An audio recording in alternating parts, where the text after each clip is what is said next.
To build a game from scratch, it's actually one of the biggest challenges, when you start jiu-jitsu, because there's so many things out there, so many combinations, so many options that you can use to apply your game towards you on the ground or if you're on the top. One thing that I would recommend is if you try to find a base, and that always, of course, is try and error. Is about like, okay, this kind of game plan or that kind of way of fighting from the bottom, it suits me a lot because I can see someone with my weight division or someone that has my height plays that very well. And I try to go deeper on understanding on that. Like, it's very important to have a base. If you try to know everything at once, it's not going to work. So first thing you need to do is to get one base.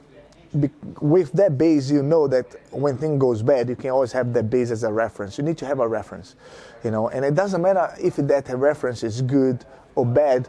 In the future, the future will tell if it's going to be your main game or not.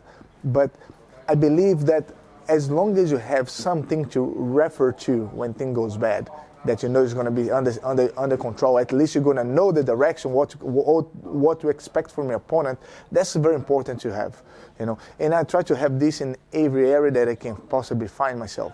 So on the beginning, of course, if what I'm going to do, let them try to find from my back. Okay, I'm going to jump guard. Okay, when I'm in the close guard, I feel very comfortable. So that's what I try to aim to. I'm going to try to aim to the close guard. And then once I'm in the close guard, I have a security. I know what to expect from my opponent. So I can give it a good fight, And then when you have that, you are able to try things. Because I can try to sweep, I can try to submit, because I'm not worried about keeping my opponent under my control all the time, because I'm already comfortable on that, And the same thing from the top position. What are the base that I need to have if I'm inside of the guy's guard? When the guy open the guard, what are the positions that I need to be that I'm awkward against my opponent?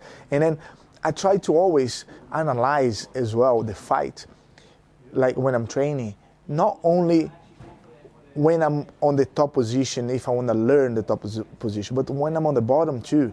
Because imagine, let's take advantage of this. I want to learn on how to position myself on the top, okay?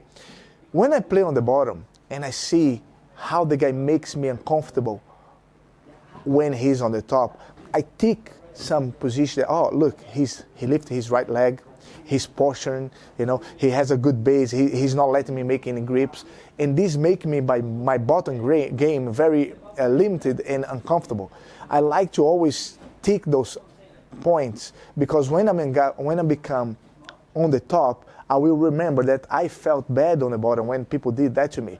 So like that, I can always have a very good reference and go, for example, I'm going to break this guy's grips. I'm going to lift my right leg, and I'm going to kind of have a good posture, because I know the guy on the bottom is going to feel difficult. So I can see things a little bit more in slow motion. I can start giving a try on things. And if it doesn't work, I go back to the same point, break the grips, knee up, posture. So these kind of things always goes like as a tree, and then the branches going up and down, because the more you keep trying, the more you recognize what's going on good or what's going on bad, and you try to avoid the bads and try to bring the good towards your game, and then always improving that area. And then the more you do that, the more branches will pop out, and the more answers you're going to have. And that's what it's all about, is you having one base, and that you are consolidated, know what to do from that one base. That's the first challenge. You need to search that. And this is like about try and error, by asking your friends, ask your training partners, ask your instructors if you have the opportunity to.